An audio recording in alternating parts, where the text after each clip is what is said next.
తాతగారు. అవునమ్మా. అయ్యగారు, ఏమిటి రంగయ్య? మీకోసం రైతులు వచ్చారయ్యా. పదమ్మా వెళదాం. ఏం వీరయ్యా? అయ్యా, ఎలా ఉన్నారు అందరూ? మీ దయబాబు. నాదే ఉందయ్యా, అంతా పరమేశ్వరుడిదయ్యా. విషయం ఏమిటో చెప్పండి. పోయిన ఏడాది వర్షాలు లేక కరువులు వస్తే ఈ ఏడేమో పంట చేతికి వచ్చేటప్పటికి వరదలు వచ్చాయ్యా. ప్రకృతి వైపరీత్యాలకు మనం ఏం చేస్తాం బుచ్చయ్య? మీకు కావలసిన ధాన్యాన్ని మన గాదెల నుంచి తీసుకెళ్ళండి. ధర్మం అందరికీ ఒక్కటే. నేనేం మీకు ఊరకనే ఇవ్వటం లేదు. వచ్చే సంవత్సరం వడ్డీతో సహా తీసుకుంటాను, సరేనా? రంగయ్య, వాళ్ళకి కావలసిన ధాన్యాన్ని ఇవ్వు. తాతగారు, ఏమ్మా?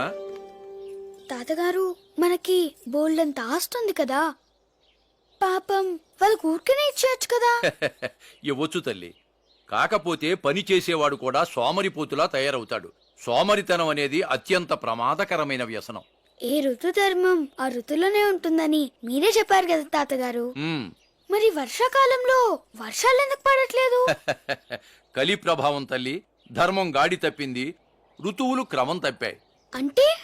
అంటే మనిషి మనుగడకి మూలం ధర్మం. ఆ ధర్మానికి అనుగుణంగానే ప్రకృతి కూడా నడుస్తుంది. యుగ యుగానికి ధర్మం ఒక్కో పాదాన్ని కోల్పోతూ వచ్చింది. బ్రహ్మకి ఒక కల్పకాలం పగలుగాను, మరో కల్పకాలం రాత్రిగాను లెక్క. కల్పం అంటే 432 కోట్ల మానవ సంవత్సరాలు. ఇందులో కృత, త్రేత, ద్వాపర, కలియుగాలున్నాయి. కృతయుగంలో 17,28,000 మానవ సంవత్సరాలు.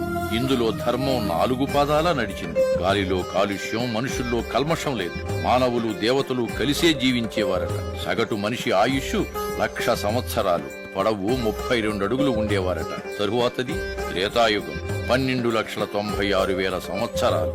ఇందులో ధర్మం 3 పాదాలే నడిచింది. రావణాసురుడి రూపంలో చెడు పురుడు పోసుకుంది. దాంతో ధర్మానికి విఘాతం ఏర్పడింది. మనిషి ఆయుష్ 10,000 సంవత్సరాలకి, పొడవు 21 అడుగులకి తగ్గిపోయింది.